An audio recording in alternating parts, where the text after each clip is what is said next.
Pusong to, manloloko to, pag nainlap na lalo to, wala na itong sisinuhin. Amen? May gumanon pa, no? Alam nyo, pag itong pusong ito, wala na. Kahit magutom to, talaga gagawin. Kasi po bakit manlolokong puso natin? Hindi po lang sabi niya ang Biblia. Hindi po lang ang lalaking manloloko. Amen?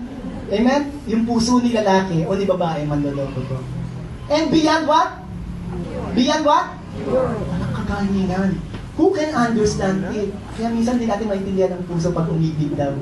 Amen? Kahit sino man ay sisinuhin. Amen? Jeremiah 17:10. Sabi ng Jeremiah 17:10, I got the NET version. Sabi dito, I the Lord probe into people's mind. That's why I am the heart examiner. Sabi ni Lord, I examine people's heart. Kaya kung meron kang mga nasa puso mo na karamdaman, physically, yes, or emotionally, o mga decisions sa puso hindi mo alam gagawin, pa-examine mo kayo. Lord, search me, O God. Search my heart, Lord. Tama ba itong ginagawa ko?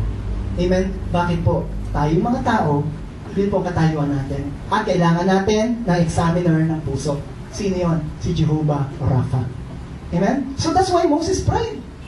Sabi ni Moses, so Moses cried out to the Lord, O God, please heal her. Alam niyo po sinong pinagpe-pray dito ni Moses? Yung kapatid niya si Miriam. Nagkasakit po ng skin disease. Ketong. Amen? At sabi niya, Panginoon, alam ko nagkamali si Miriam. Ito, pero Panginoon, pagalingin mo siya. So tayo rin po pwede mag-pray ng kagalingan para sa Panginoon. Yung puso mo, kung ito'y sugatan, broken heart, you can ask the Lord to mend it, to heal it. Finances, ganun din po. At alam niyo po, isang the best na example na naka-experience ng kagalingan na pinag-pray din ni Moses ay si King Hezekiah. Si King Hezekiah sa Isaiah 38 verse 1 to 5 at makikita niyo rin po yan sa 2 Kings chapter 20 at 2 Chronicles 32-24. Kung nagsusulat po kayo, pwede niyo sulat yan. 2 Kings chapter 20, parehong pong kwento. At 2 Chronicles 32 verse 24. Ito po ang nangyari sa istorya ni Hezekiah. In those days, Hezekiah became ill and was at the point of what? Death. Nagkasakit siya at malapit mamatay, 50-50 ang buhay. Amen? The prophet Isaiah, son of Amos, went to him and said, this is what the Lord says. Put your house in order. Gawin mo na yung last will testament mo. Mamamatay ka na. Ayun sabi ng prophet. Because you are going to die. You will not recover. Pero ba nagpuntang ganun sa inyo? Marami po ngayon na sa panahon natin, mga doktor. Mrs., nasama niyo po, 3 weeks na lang. Amen? Marami po, di ba? Totoo mo maniniwala. Ito nangyari, verse 2. Hezekiah turned his face to the wall and prayed to the Lord. Maganda pong attitude. Pag meron tayo naririnig na bad news, mas maganda po, tumalikod ka, no? At mag-pray ka sa Panginoon. Verse 3, remember, O Lord. Sino po kausap niya? Si Jehovah. Sino po? Are you with me, church? Si Lord o si Jehovah Rapha. How I have walked before you faithfully and with wholehearted devotion and have done what is good in your sight. Ito kasi si Hezekiah ay nagkaroon po ng reform doon sa kanyang bayan. At nilid niya ho ito into godliness and holiness nung panahon na yun bago nangyari ito. Kaya sabi niya, maganda na yung ginawa ko. Ay, nagkasakit pa ako. Amen? Pero makita ko natin dito, may gustong pakitang glory ang Panginoon. Hindi pa sa ginawa ni Hezekiah para hindi siya magkasakit o hindi. Kasi totoo naman lahat tayo ay magkakasakit at nagkakasakit. Totoo ba? Amen? Dadaanan natin yan kasi nga itong katawan na ito, nasabi ko sa inyo, pa-deteriorate talaga to. Dati hindi ganito ang kutis ko. So, schoolboy complexion ako. Amen? Pero hindi na akong ganun ngayon dahil 47 na ako. Amen? Pati po yung mga lundag-lundag ko ngayon, hindi na. Kaya ganyan na nga lang ako lumundag. Dati mataas po ako lumundag. Amen? Pero pagod na. Kaya, nakukuha niyo po ako. Ganun po yung katawan natin. So, tuloy mo natin. Then the word of the Lord came to Isaiah. Kanina mo siya nag-pray? Kay Lord. Pero ginagamit po ng Lord yung prophet. At ngayon po, although may prophet na gift, ang ginagamit po ng Lord ngayon, ang prophet po natin ngayon yung Bible. Kaya pag nag-pray ka, huwag kang tumigil sa prayer. Go to the Word of God and look for the Lord's answer. Maganda po nakita natin kay Hezekiah. Tapos siya mag-pray, hindi mo siya tumigil. Hinanap niya yung sagot ng Panginoon. At Christian, sa panahon natin, ang sagot ng Panginoon nandito. Kailangan mo buklatin yung Bible mo. Kaya mga taga-heart of worship, if you want to know the answer sa prayers mo, open your Bible. And look at ano yung sinasabi sa inyo ng Panginoon dito. Sa mga circumstances, sa mga istorya sa buhay nito, sa mga pangako ng Panginoon, at sa mga pinagagawang pagbabago ng Panginoon sa buhay natin. Are you with me, church? Amen. Let's continue. Then the word of the Lord came to Isaiah. Go and tell Hezekiah. Napaganda po nito. Tumami pa ng tao si Lord para sabihin lang kay Hezekiah ito. This is what the Lord, the God of your father David says. I have heard your prayer and seen your what? Yes. Nakikita pa mo pala ni Lord yung ating mga luha. Ano may umiyak dito? Alam ni Lord yan. Sabi nga sa Revelation, tinatabi pa din sa butihan yan eh. Amen? Figuratively, ibig sabihin lang nun, importante sa Lord ang mga luha natin. Kaya pag umiiyak tayo, kita mo ng Panginoon yan, nararamdaman niya. Kaya sabi dito, I have heard your prayers and seen your tears. At pangalawa, hindi niya lang nakita yung luha mo, naririnig niya pa yung awa mo. Ganun mo, kita-kita po ng Lord yan. At yung puso po ng Lord yan nababagbag. Ito po ang sabi sa kanya. You know, Isaiah tell to Hezekiah, I will add, how many years? 15 days. Years, 15 years to your life. And that happened.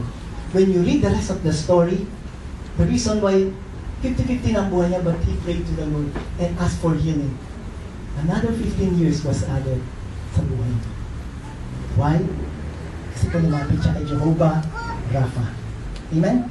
Psalmist, tingnan mo natin mga psalmist. The psalmist asked God for healing. Sabi ng Psalm 6:2 from the NIV, be merciful to me, Lord. Lord, maawa ka sa akin. Masarap pong prayer yun, no? Yung kaawaan tayo ng Panginoon. Amen? Sabi dito, for I am faint. Pagod na ako. Oh, Jehovah Rapha. Jehovah Rapha, heal me. Psalmist po nagpe-pray ng healing. Heal me, for my bones are in agan sa sakit ng buto ko. Baka meron po siya, rayuma. So he asked for prayer. Psalm 41 verse 9 from the Good News Bible. The Lord will help them when they are what? Sick. Are you sick today? The Lord will help you. And will restore them to what? Health. Sickness, i-restore yung health. I said, I have sinned against you, Lord. Be merciful to me and heal me. Ito tao ito, nakita niya, Lord, may mali ako na nagawa sa'yo. Pagalingin mo ko. Siguro meron siya nagawa talagang mali. Pero hindi po pwedeng sabihin ng isang tao ngayon, ako, Brad, kaya nagkakaganyan, lagi kang may sakit kasi nag-iba ka ng reliyon. Una. Isa po ka lang eh. Pangalawa, kung ano nung pinagagawa mo, kasalanan niya, Brad. Kaya, marami na ho. At ito yung nasasabi na sa mga mismo sa mga fellowship natin gawin. Alam mo kaya ako nagkakasakit ng ganyan? Kasi, ang dami mong, makasalanan ka. Alam mo yung tao yun, sabihan mo, pinatawad na ng Panginoon yun. Mali nagkamali na pero pinatawad mo, sabihin mo makasalanan kaya siya merong sakit. Condemnation po. I pray wala po sa atin nun. Na, may karamdamin bisa, pag-pray natin yan, pagkagaling ka ng Panginoon. Sabihin pa, kaya ka nagkakasakit kasi ikaw, makasalanan ka. Amen, church? Amen. Sana wag mo marinig sa atin yon. Amen? Bago sabihin natin, pagalingin ka ng Panginoon. At pakita sa iyo ng Panginoon. Kasi minsan po may tinuturo din sa ating mga sakit ng Panginoon. Totoo po yun. Makapakita rin ng Panginoon na tinuturo niya. Pero never po na nagpaparusa ang Panginoon sa kasalanan natin. Ng sakit sa kasalanan natin. Tingnan natin Jeremiah 17:14. Heal me, O Lord. Sabi ni Jeremiah, heal me, O Lord, and I will. And I will be what? Heal. Sino mo hininga niya ng healing? Si Jehovah Rapha. Heal me, O Lord, and I will be healed. Save me, and I will be saved. For you are the one I praise. Sino kumanta si Don Mawel? Di ba? Scripture and song? Jeremiah 17:14 pala yun. So you can say that to the Lord. Lord, I quote Jeremiah 17:14. And it says, heal me, O Lord. And I am assured, O God, that I will be healed. Save me and I will be what? Saved. Given po yan. When you ask the Lord for healing, He will heal you. And when you ask for the Lord for salvation, He will give you salvation. For you are, ang sabi ng psalmist kay Jehovah Rapha, ni Jeremiah kay Jehovah Rapha, you are the one I praise.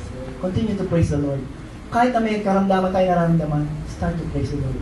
Kaysa po reklamo tayo. Jeremiah 13:17 din. Ito po sabi, but I will restore you to health. Alam niyo po, nag-pray si Jeremiah 17 po ba? Amen? Binalik ko po. 17:14. After 13 Ano po? 13 chapters sa libro mo ito. Ito po sabi ni Lord, I will restore you to health and heal your wounds. Who declares it? Jehovah Rapha, Lord. Because you are called an outcast, Zion, for whom no one cares. Tingin ng iba, wala ka ng pag-asa. Ito yung sabihin doon. But I am here. I am Jehovah Rapha. I will restore you to health and heal your wounds. 16 chapters pagkatapos. Nevertheless, I will bring health and healing to it.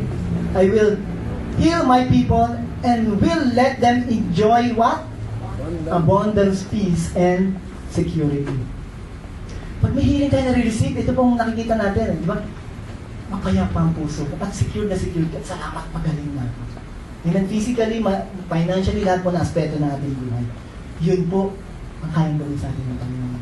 Yung mga psalmist, si Moses, si Jeremiah, si Isaiah, si Hezekiah, nag-praise the Lord ng healing. At si Jehovah Rapha, pag nagpe-pray ka ng healing, lagi po nakikinig. At yung mga luha natin ay nakikita niya. Kaya pala nasabi ni Isaiah 61 verse 1 ni Isaiah, ay nag-prophesy siya ng coming healing. Isaiah 61 verse 1. The Spirit of the Lord God is upon me. Hindi po ito sa Isaiah. It's a quotation of Messianic prophecy. When we talk about Messianic prophecy, nagpo-point po ito kay Lord Jesus Christ. At makita natin na si Lord Jesus Christ is nasabi dito. Because the Lord has anointed and qualified me to preach the gospel of good tidings to the meek, the poor, and the afflicted. Afflicted means, may karamdaman. Poor in health. Pwede rin po. O finances. He has sent me to bind up and heal the what? Broken-hearted. To proclaim liberty to the physical and spiritual captives. And the opening of the prison and of the eyes of those who are bound. Mga bulag. At marami mo tayo nakita nito. Amen? This is a prophecy ni Isaiah sa 61 verse 1 from the Amplified. Ito pong sagot. At ito po yung mismo yung kinote ni Lord Jesus Christ. Pumunta siya sa synagogue, siya yung pumasok doon, hiningi niya yung, dahil siya yung rabbi, at respetadong rabbi, pinagsalita po siya doon sa isang sabat. Doon sa isang temple nila sa synagogue, sa tulad ng fellowship na ganito, sa kanilang panahon, inabuto sa kanya yung libro. Binuksan niya yung scroll ni Isaiah. At pumunto po siya doon sa Isaiah 61 verse 1. Sabi niya dito, the Spirit of the Lord is upon me. From the New American Standard Bible, Luke chapter 4 verse 18 to 21. The Spirit of the Lord is upon me because He anointed me to preach the what? The gospel to the poor. He has sent me to proclaim release to the yung mga natatanikala, mga nakakulong, ay palalayain. Kinukot niya yung Isaiah. And recovery, and to proclaim release to the captives, and recovery of sight to the blind. To set free those who are, what? Oppressed. To proclaim the favorable year of the Lord. Kinoto ni Lord Jesus Christ, at makita mo natin dito, meron po nangyayari pagbabago o healing dito. Ito ang sabi niya sa next verse. Verse 20. And he closed the book, gave it back to the attendant, and he sat down. And the eyes of all in the synagogue were fixed on the Lord Jesus Christ. Nakatingin. Bakit niya kinoto? Take note. Yung mga nandun sa loob ng synagogue na yun, alam po nila na ito ay isang propesiya para sa Mesaya o yung magliligtas sa kanila sa kanilang anumang kapighatian sa buhay. Ito po sabi ni Lord Jesus Christ. At hindi po marunong magsinungaling si Lord. Ulitin ko, ang Panginoong Isus hindi po marunong magsinungaling. Ito sabi niya, and He began to say to them, today, kailan po? Today. Kailan? Ngayon, these scriptures has been fulfilled in your hearing. And we know the story. Nagulat sila. Napulfill ito? Asa na Messiah? Ikaw? Nagalito sila. Babatuhin nila si Lord Jesus Christ. Makita ko natin dito, dinideclare ng Panginoon, ako yung propesiya. Andito ako. Ako yung kaya magpagaling, magbago ng buhay. Ako to, na nandito ngayon sa inyong mga sa harapan, at sasabi ko, pinulfill ko ito ngayon. Pero hindi mo tinanggap ito ng mga Hudyo. Kaya nga napako ang Panginoong Jesus. At yun po isang pamaraan para din tayo magkaroon ng kaligtasan sa ating buhay. Pero isang bagay lang po, ang gusto kong makita natin dito, 2,000 years ago, pinulfill na ni Lord yung healing natin. Yung freedom natin, ginawa niya na yun. And most especially yung sinabi niya, it is finished. Saan niya sinabi yun? Sa cross of Calvary, sinabi niya, it is finished, and He gave up the ghost. Sabi ko doon,